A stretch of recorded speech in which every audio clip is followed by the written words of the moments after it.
Hi everyone, Anita here from Let's Get Rural. I'm in the little town of Rochester in Victoria. You're about to see some stories, hard-hitting, of some members of the community in Rochester that were affected by the floods in 2022.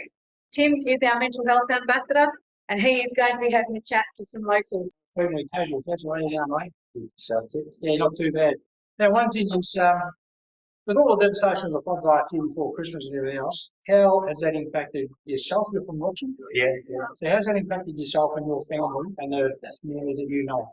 I was one of the fortunate ones. I was out of camp and still had a following day of flood sort of come up and around, broke through the railway line that came up around through the low ground and sort of made us island for a little bit. Yep. But I came off and two boys in town. One house was saved, and the other young fellow got lost in with him. And at the time, in fact, he basically was working flat with sandbag and everyone else and like that. Yeah. And then the aftermath, it's like they all come out to my place, and they had to evacuate. And then it was like we got told that we had to evacuate from my place. So there you go. So what kind of help did your sons get from other areas besides yourself and maybe family and friends? What help did they get to help with what was going on with them? So that did it yourself. Pretty much to themselves. So Yeah. no local council help, no local politicians help, no sending in people to come to that side. And that's the thing. That's like okay, through the aftermath of this was okay. The community see come together. Why this is all going on to help each other and sandbag and everything like this best you can as well as trying to save our own places. And the aftermath of I suppose everyone then shipping out and whatnot, doing themselves and the thought of, well, we end up having the army and all that come down to other centres and help out. We didn't have that. We had this short period of time and notice of sandbag, it's going to be the worst far, and we basically everyone just talks here and just from the community to do it. Why didn't you say the guys at Papa Punter now? They're close, they're handy, they're doing basic training, they'll get them fit to help let's sandbag with a crisis situation and like some of the basic things that didn't seem to sort of happen. Did you have none of that? They didn't have any of nothing that. to help out. Afterwards, we ended up having over cent and all that was put up. That's great. A lot of people had a lot of help and direction from services in there. But Rochies are like a lot of people won't put their hand out either, and they battle through. Like my young family's still in caravan. Like most people around here, a lot of people still caravans. In a caravan at their house, and there's just from here down, there's nothing left of the house. So how high did the water actually get in a lot of these places, in your son's houses and things like that, and different? Let's say an average, to say waist height across everyone's house. If you look on that. But a lot of these houses, aren't they on stumps and things like that, a lot of the houses? Yeah, but you've still got within 100 years, okay, something beside walls and flood, So it came up about 1.5 meters, 2 metres basically. Yeah, it came up, okay, from the 2011 floods, it increased it by say that much. So it was, like this place, for example, the company that he just got completely demolished. And then the other I've seen that these guys put all together and everything. You lift something up and we move a box and people try and understand what's left in there for violence. The thing about it, you realise that, man, it's all stuck, it's all screwed. But then you go through it and see the hearts break again of something else destroyed. And look, memento, something meant something. You saw that ongoing kick in the guts. So what you're basically saying is, besides all the devastation and everything else that's going on, and everything that people and families and community have lost in Rochester and surrounding areas, the help you basically got from the government and the local council and now went zero. Oh, they've gone, okay, we've got the Elmore situation going out, because of course, okay, cross centre, because basically a lot of homes, say a lot of renters, because we live in a so-called era now of OH&S and overreaction at times, they all got kicked out of their houses within 24 hours sort of thing, because they worry about black mold. So you got families just got exited. So you got a lot of, renters being, the houses still demolished, waiting to be rebuilt to hopefully move back in. But meanwhile, okay, they've been able to have a place, say, for example, out in Elmore, needing services and can help from there. And there's no doubt that's great.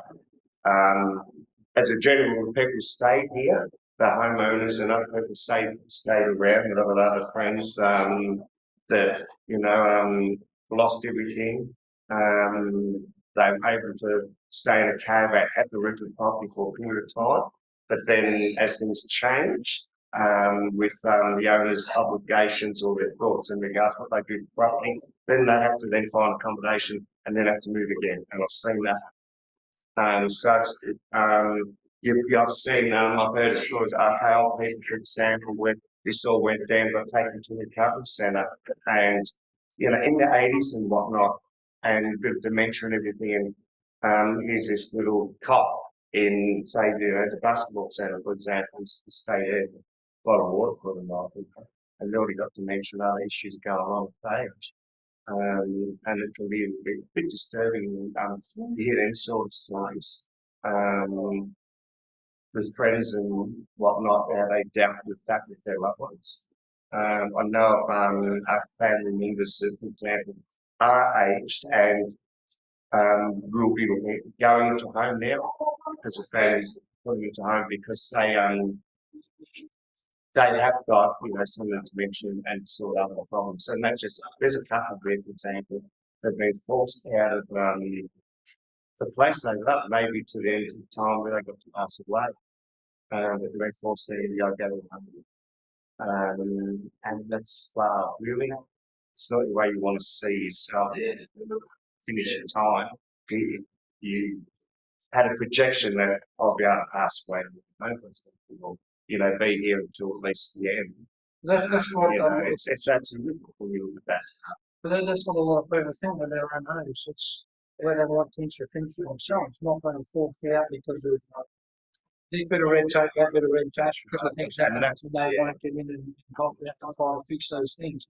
So how do you think the state government and the opposition can get in and say, righto guys, what do you need us to help you out with, instead of sitting in their cousin's little office just looking at it through a window from a long distance? Well, really we need to at all possible push a lot of insurance companies and whatnot, got a bit of pressure on them to make sure things get moving on faster. So people can sort of see there's a bit of movement. Seems like we're in a bit of a lag time while a lot of things are sort of being worked out. So the houses are taking a while to sort of come back online, and we've already had a housing crisis across the country in the stage. It's sort of a lot. It's worse, because then there's this nowhere. But it's faster we get places back online. I think it's the important thing where we build back to the normality, have businesses, help promote businesses to re-establish, because the numbers of people in town and purchasing is down, to what you normally have, the foot traffic's down. We've had businesses obviously going for years. I'm going to ask you a hard question. Right? The township of Rochester, do you think, in the scheme of things, by the state government and opposition, it's been forgotten? I think a lot of us sort of feel it that way. Whereas obviously there's some stuff going on in the central government that they're trying to do that, but here in town, it's about trying to by building the community back and working on the mental health of people with that community, We need to build the town back to, do we need to, start looking at, great activities for the community to come in, but activities, sometimes just talking is maybe not enough, but a group activity of some form, with them and hang out and, whatever, is grateful for me. To bring the community back together, because it does build camaraderie. That's exactly right. It helps out with the mental health. Yeah. And that's exactly it. We need to sort of start to rebuild the community. We've got community, we've got a good strength community. But as community rebuilds back up to this numbers, we have to continue to rebuild back. And, yeah, we expect that it's going to happen again. It's the nature of the beast. Being again on the river, especially part of the river on. When it floods, it's got no high bank in Rochester, we're going onto the other side. So it's both sides. So just a matter of, I think, having warning things in process for us. And then we were making sure, that's one to one surely well. And that can be a hard call when you have extensive rainfall, we know this. So, it's so much you can do, I suppose. But in a lot of ways, we feel that we'll flash in the pan as the river went downstream too.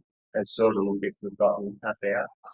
In town itself, as in, this is the town people in the houses that are trying to rebuild the house. But don't forget, a lot of people got that extra stress of how long it's going to take. It's hot in the town around this time of year,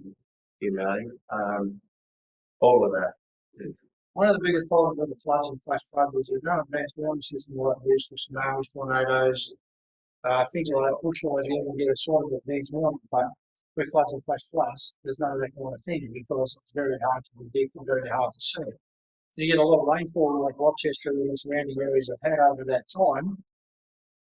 With all the waterways building up, you actually really don't know where it's going to end up and where it's going to get from the fifth. Rochester is one of the hardest hit areas in country Victoria, central Victoria from the floods. And as devastating as they have been, and I know there's been lots of life, which is very, very unfortunate, which would never have happened in the first place. The communities stuck together. People have fought together to save their town, to save their community, without any outside help from the state government sending people out, like we said before, so down to Echuca and Shadow and everything else, but no actual government sitting down and watching. So no worries at all. At the time of stacking it all up and trying to find out the house, that's exactly the case. It is indeed. Okay, thank you very much for the time. You take it. Thank you so. Have a good one. Be safe. We is indeed. Thank you.